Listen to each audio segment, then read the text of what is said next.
Happy Friday. How is everybody out there? I hope you're doing well. I am so very sorry that it has taken so long.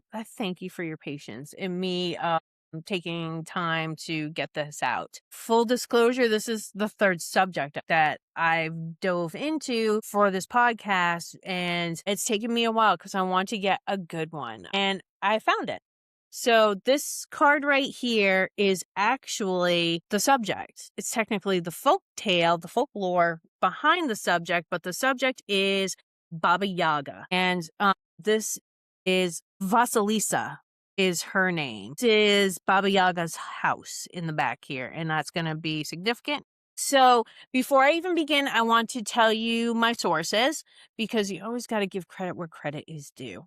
So I used ancient.origins.net, snowwhitewrites.com, and of course, Wikipedia. So Baba Yaga. So the origins or the mythological beginnings is that this is based in Eastern European and Russian Slavic folklore. So I also wanted to give a definition because I think mythology and folklore sometimes are kind of used interchangeably, but they are actually different. So mythology is defined as sacred narratives that a culture considers to be historical and spiritually accurate, whereas folklore is the expressive traditional knowledge shared by a specific group of people. Think mythology as law in terms of gods, and think of folklore as in local lore. So like one of the things that I'm going to dive into is North Carolina has a bunch of local cryptids. So I'm going to be exploring some of those. I almost did one now, but Baba Yaga spoke to me because I think it's something that we know who she or they are without really understanding where it came from. It's like local legends. The origin of the name Baba Yaga is actually not very clear. There's basically guesses it's based off of Russian language, but it's pretty much a guess because Baba Yaga is not a specific name. It's more of like a generalization, and it comes from two different separate words. So Baba meaning grandmother or old woman, and Yaga meaning snake, wicked, spooky. So sometimes it's translated as like spooky old lady. Think of it like that. So it's generally an old woman that is often depicted as a witch and a harbinger of transformation. She sometimes eats kids, sometimes she eats anyone. She's she's mostly known for eating little kids. Think Hansel and Gretel, but Hansel and Gretel is not Russian, but it's that same thing, that witch in the woods who eats little kids. So she's depicted as flying through the woods in a mortal and pestle. So big ass, like it's like usually viewed as like very skinny, like legs. She's standing up in it, that mortal, and the pestle she's using to kind of guide herself. But at the same token, she's using a broom to sweep up her trail so she can't be followed. So it's very, very incredibly hard to find her. And her house is also on legs and moves, but we'll get there. Okay. And that's what I know her for, is actually having a house with chicken legs. Sometimes the rooster's on top of the head, but that's really her claim to fame, is this house that moves in the woods, of course. So her origins, like where she first appeared, and I keep saying she, but it can either be one or like three. It's never two. It's always either one or three women. It's always female because again, it's old woman, grandma. That was a little on cue. It's probably my cat walking in. See, the door open. Maybe this is, you know what? I'm going to use that to tell you about the incantation that you have to say when you come across her house in the woods, because that door popping open feels very apropos for it. So I just have to find it because I have it. Okay. So in order to get the door to open, you have to go to the door and do an incantation. Now there's a fence here that has skulls on it, but there's like one post that won't have a skull on it to be like a warning to people. But anyways, so the incantation is, and it is called a hut on chicken legs, is chicken hut, chicken leg hut. Turn your back to the forest, your front to me. That's the incantation. That's your permission. That's basically you knocking on the door. And I only said that because of that, because I got ahead of myself, because I'm going to describe her house and stuff. So How did she like, where did she appear? Where was the first, mention of Baba Yaga? And it wasn't even the actual name Baba Yaga. It was in the 17th century, 1755 specifically, in a book.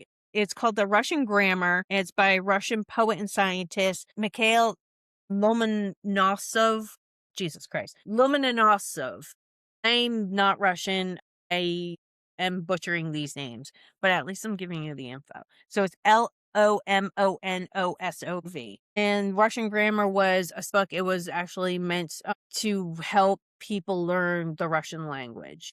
So that's where it popped up. So she's referenced in it twice as like examples, probably sentence structure would be my guess. And she is actually called Laga Baba and not Baba Yaga. But it's the same, the way that she's listed in there and described. It's like, and again, it's not like a extensive thing, it's a reference. Yeah, it's an academic text about grammar and language. So, how is she depicted?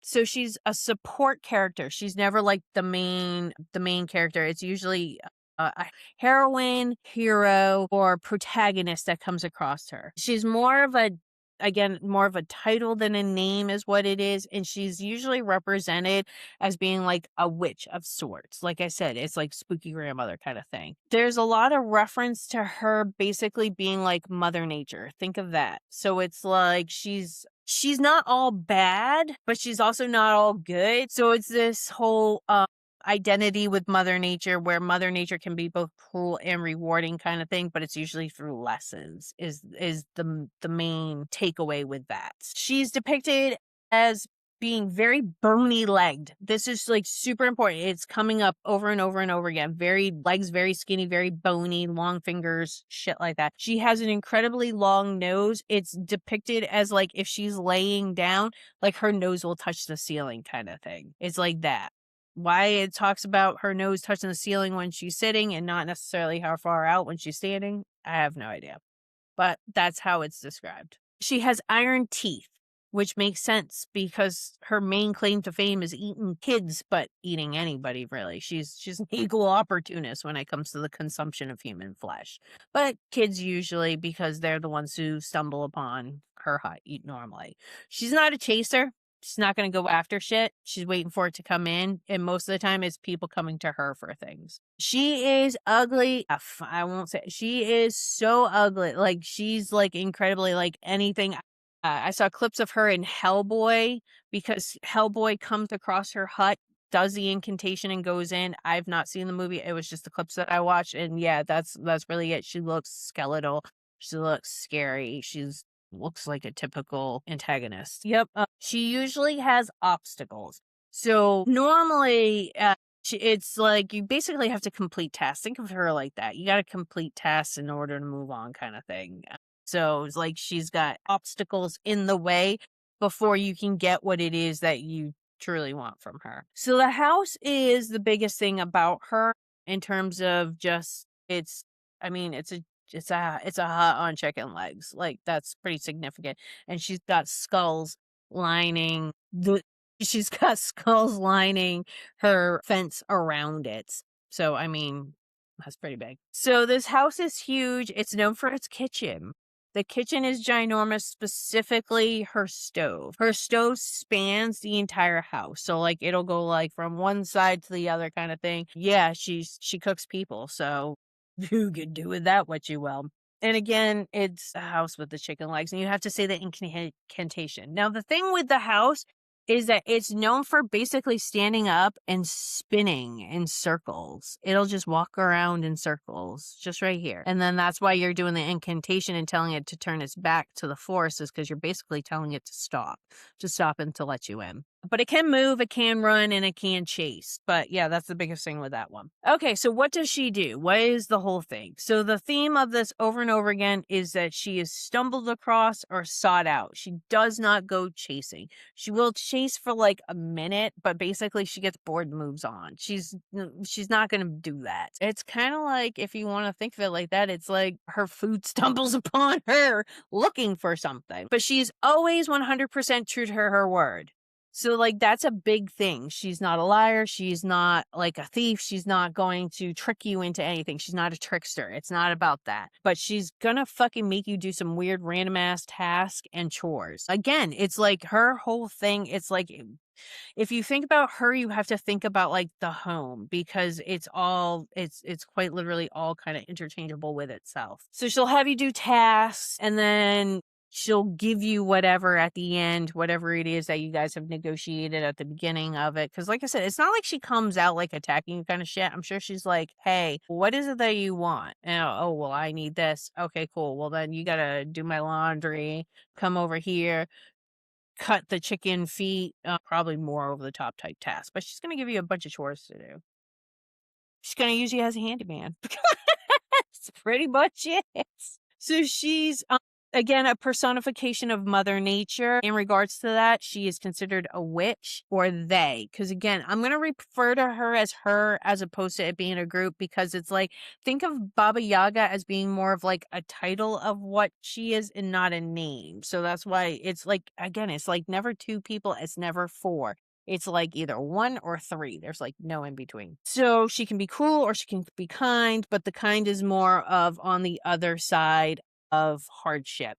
So think wisdom through lessons is really what it is. Her most famous story is again, it's Russian and it's actually arguably the most well-known Russian folklore story. Folktale, there we go. And it is again Vasilisa.